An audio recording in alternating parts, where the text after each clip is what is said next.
Just minutes ago, we talked about your sinuses. One thing that can get them active is your allergies. And while many of you may think winter is break time for the seasonal sniffing, sneezing, and itching, you need to think again. Indoor allergens, just like dust mites and pet dander, are at peak right now. The more time you spend inside, the more exposure you'll have to indoor allergens. Makes sense, right?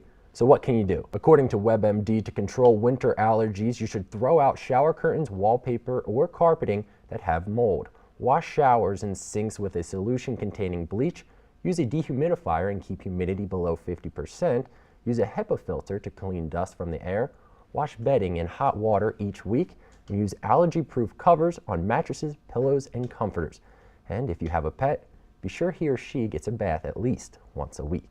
Another allergy culprit is pollen. And not just what you fight in the spring and summer, but from food. Many people can experience symptoms when they eat certain fruits, vegetables, spices, and nuts. It's called cross-reaction. Is it a cold or is it an allergy? Many people think allergies are not prone to this time of year, but think again. And just like with pollen, some fruits and veggies you eat could irritate your allergies. When you're allergic to something, whether it's a pollen or food or cat or dust mite, you're allergic to a protein. And it's the proteins in some foods that are similar to those allergy-causing proteins in some pollen, which can cause your allergies to go into overdrive. So that if you're allergic to that pollen protein, not everybody, but a lot of people, when they eat the related fruit or vegetable, will have itchy mouth and throat. If it goes beyond the mouth, then we get concerned about anaphylaxis and more serious stuff. It's called pollen food syndrome or oral allergy syndrome, and allergist Dr. Thomas Harper III says it can affect quite a few people that have seasonal allergies. He says if you're allergic to birch pollen, you will be more than likely to have a histamine response from apples, almonds, carrots, hazelnuts, kiwis, and pears. The food connected with grass pollens are celery, oranges, melons, peaches, and tomatoes. Somebody comes in and says, I'm here because I can't eat a watermelon or cantaloupe.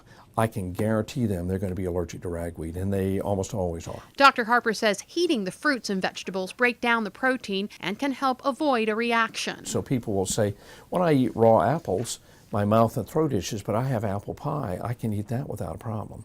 So cooking the food will help. Taking the skin off will also help.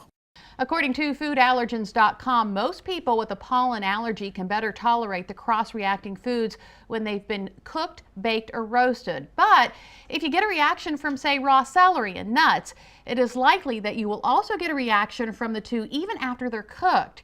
Here are just some of the cross-reacting foods. If you're allergic to birch, alder, elm, and hazel, you may react to apples, apricots, cherries, peaches, carrots, as well as spices like anise, basil, dill, oregano, and thyme. As for nuts and seeds, you may react to almonds, Brazil nuts, hazelnuts, walnuts, and peanuts. Now, it's also important to note that a few people can experience symptoms to pollen itself when eating and drinking teas like honey, chamomile, as well as some herbal medicines could contain pollen. And in most, if not all cases, pollen in foods is not declared on the label. Dr. Harper says pollen food syndrome usually does not develop in early childhood, but in early teens, 20s, and 30s. He says your best bet to relieve and in many cases get rid of allergies over time is by getting allergy injection shots. Well, there are plenty of things we need to keep in mind this time of year, including just how cold our little fur babies can get. Up next, we get some tips on how to keep Fluffy and Fido warm this winter without breaking the bank. And what about our farm animals here on Delmarva? We find out if the major dip in temperatures really bother them. Plus, how we can better handle those bitter cold temps.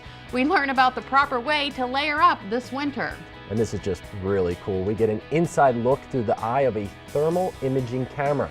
This high-tech gadget helps explain to us what exactly it is our bodies do when it's cold out. DelmarvaLife, we'll be right back.